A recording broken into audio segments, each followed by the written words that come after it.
Hey everyone, welcome to my presentation. This is just me trying to make sense of some weird parts of Vengeance's lore, because while I like the game overall and obviously think it's a lot better than the original, there are a lot of things that don't make sense to me. Now the first and the biggest one is the distinction between the bull and the horned gods. Like, I know that they overlap a lot, like Marduk, who was the original ruler, and then Susanoo are both bulls, like that gets mentioned a lot. And I understand that the Kadishtu only focus on the main character being a horned god, because the horned gods are the ones who have always taken the throne from the beginning, and so probably like any horned god could be used as the sacrifice, or maybe only the horned god like of a Nahobino. I don't know, that's not really clear, maybe I missed it, whatever. And then I went to Thoth, or Thoth or whatever, in like the Egyptian part in Odaiba, and he talks about how Amun was no bull god, but a horned god, and he held the throne for a long time, as if it's like better to be both a bull and a horned god, though obviously those would overlap. Like, I just don't understand, like, why is there the distinction between the bull god and the horned god if all you need to do to like be the ruler, presumably, is to be a horned god? Like, why is one better just because they were both bulls? And then you can't take the throne at all if you have like the divine aspect of the serpent, but not like if you descend from a serpent, because all of the Egyptian gods are descendants from Atum, who is like a serpent. But then everybody's like, well, Khonso can take the throne if he wants to. He just doesn't want to, even though I don't think he's a bull or a horned god, and he's descended from a snake god, but like that's fine, so he still qualifies. But obviously the Kadishtu don't care about him, because he's not a Nahobino.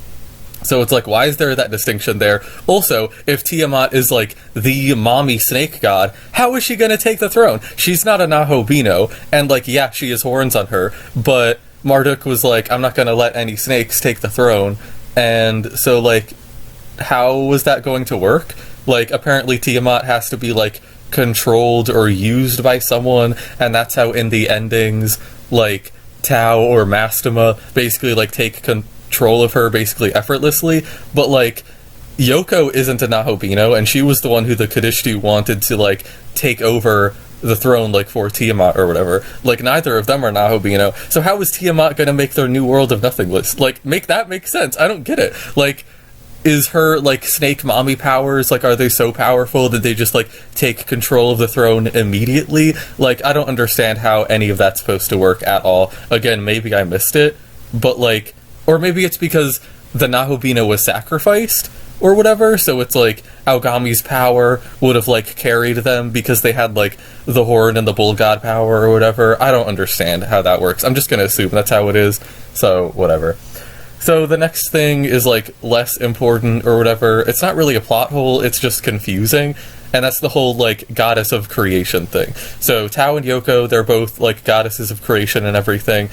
But first of all, where are the other ones? Like, Mastema makes it seem as though like they were an entire race of creator, or like goddesses of creation, where basically like they would all decide who's the next ruler going to be, like who fits the best. So it's actually not only about who's the most powerful, which the bull and the horn gods tended to be, and that's how they were like able to be so powerful and everything. Instead, they were also like, it was a popularity contest where you had to like be really hot for the like Magamis to be like, yeah, you should like rule the throne because you're like the best, you're the most qualified, I love you, all that shit.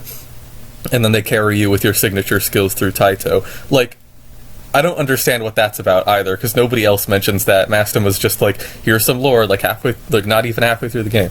And then, so why are there only like 2 left? Why was Yoko specifically sealed away? Like, are all the goddesses of creation sealed away, but like God chose to seal Yoko specifically because she was like the scariest one, or she was betrayed, or she always wanted vengeance? Or was that like only with Yoko's last incarnation as a human, in which case why would she have been sealed away before then, 18 years ago? Like, did Tau just immediately reincarnate as a human and that's why she wasn't sealed? Like, why was she just like living as a human just fine? Do they always reincarnate as humans before awakening to their power? But like, that wouldn't make sense, because I'm pretty sure the Shekinah glory and people like being humans and everything, that was only a thing 18 years ago, because that's when God died and everything. Like, I just don't understand how that stuff works. Like, this one doesn't impact my enjoyment of the game or the story or anything. Like, my assumption is that, like, pretty much all the goddesses were killed, except for these two.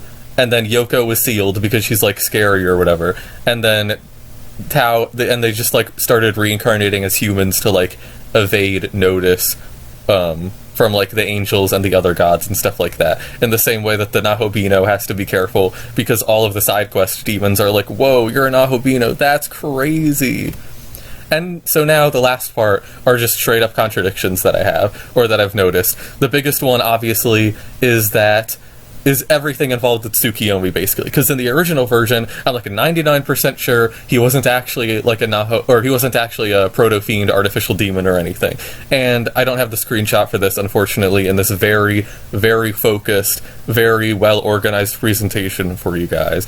But he says still in this version that Tsukiyomi, like, outfitted, like, or he created the template for Aogami and the other proto-fiends, but in this version, as you can see in the, like, top right corner of the screen, he says that, like, they outfitted Aogami, or they outfitted the, like, you know what I mean. He basically implies that Aogami came first, and then the Tsukiyomi types came second, which contradicts, like, the unchanged line of dialogue where he says that, like, he provided the baseline or the template or whatever for the Aogami types. So it's like, which one came first? Like, I know that in this version Aogami came first, and they just forgot to use Control F to fix that. But then, Tsukiyomi, in, like, literally the same scene, by the way, where you meet Mastema after, like, getting your new form, he's like, now that my knowledge is gone, I can't claim the throne anymore. One Mastema conversation later, we could reshape the world, and we can both ascend the throne. And then there's, like, what's it called? The Demon Haunt conversations, where, like, Tsukiyomi says the same thing, where he's like, I can't take the throne anymore, but we can reshape the world. So is it, like, if you're not in your, like, perfectly ideal pair, so, for example, if the protagonist isn't with Susanoo, then, like, they can still take the throne because they're a Nahobino, but because the life part of it isn't right, only the knowledge is, even though, like, Nahobino are all about both of them coming together. Like, only the knowledge can take control or whatever.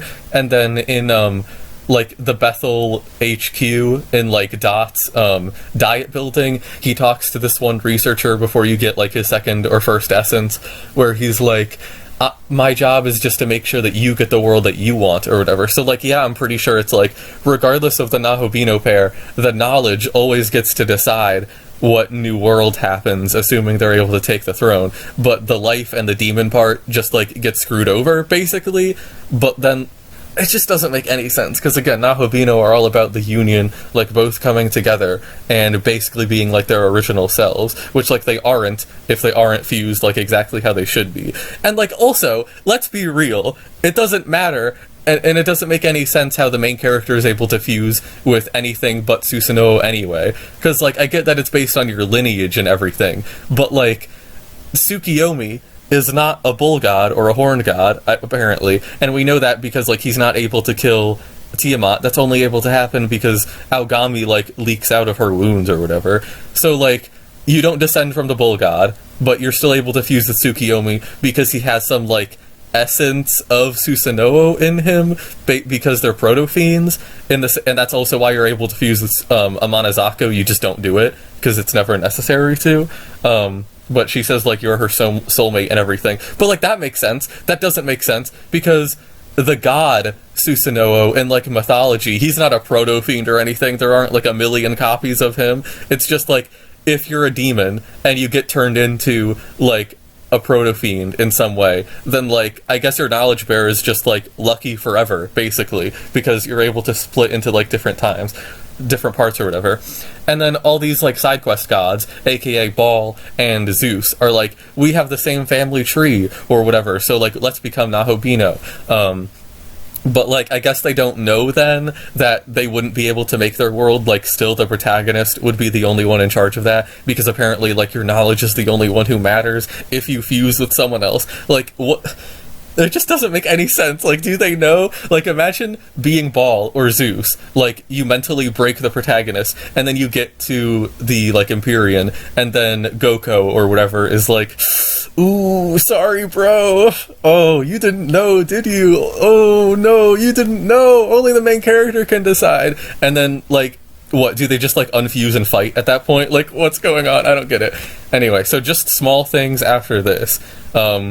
First of all, why did Lilith decide to give the protagonist 2 of those dreams where she's talking about her, like, plans? Like, I know from a writing perspective, it's probably so that the player can learn more of, like, the lore or the Kadishtu, or just, like, see more of Lilith in general, because you barely see her until that, like, 4v4 fight, which is also way too easy, by the way, damn. I did over-prepare for it, though. But like, the Kadishtu don't need, or even really want, the protagonist's consent for him to be used as the sacrifice for reviving Tiamat or anything. So I don't really understand why Lilith was like, we need you now, Bino, to be the whatever of the new world. Like, I don't even know if they mentioned the sacrifice, like, in the dream or whatever. But, like, the Kadishtu's whole thing is that, and I know this because, I ended up getting Yoko's ending, based, by the way. Like, they don't actually need the main character's consent or anything. The main character easily could have ushered in their new world, like, destroying the old one to make the new and everything. They just kind of label the protagonist because of his origins or lineage as the bull and the horned god. They just kind of label him as, like, an oppressor, basically, because he has the same, like, knowledge of Marduk, basically. Where they're like, yeah, we don't want the protagonist's help, we just want to sacrifice him so we can revive our glorious mother, the primordial mommy, all that stuff, you know? They're just basically labeling him as an oppressor. They don't actually care about him at all. So why would Lilith, like, give him dreams, basically, like, trying potentially to, like, make them join them, or at least, like, understand? Because, like, they don't give a shit about, like, his understanding in person after the 4v1 or after the 4v4 battle. They're just like, sorry, Nahabino, you fought well or whatever, but we're going to use the unblockable cutscene dying skill and, like, wipe your entire party, basically. So, like, I don't know, that's just, like, a weird thing that they decided to do. Like, I like it. It's very, like, a D&D, it kind of has that, like, vibe to it and everything. The second thing is that, I don't think I'm explaining myself well with that at all, but, like, you guys get what I mean. I repeated myself 5 times. But the second part is that before you fight the Kadishtu on the 4v4, you see, like, Lilith step, or you see Yoko step toward Lilith and, like, against the party and everything, and you see her charging, like, her red, like, basic attack and everything, and it's like, I know I was still able to take the scene seriously and everything, but, like, Yoko was not casting Agidine or Mudun or whatever else. She was casting her basic-ass attack, like, with her red-black particle effects and everything, like you can see in the screenshot here. Like, you're trying to betray someone, and you end up immediately charging your, like, 0-strength-ass, basic-ass attack on the main character, who at that point was, like, immune to or resistant to physical attacks. Like, Yoko, your strength stat is 2. What are you doing? Yeah, that's basically it.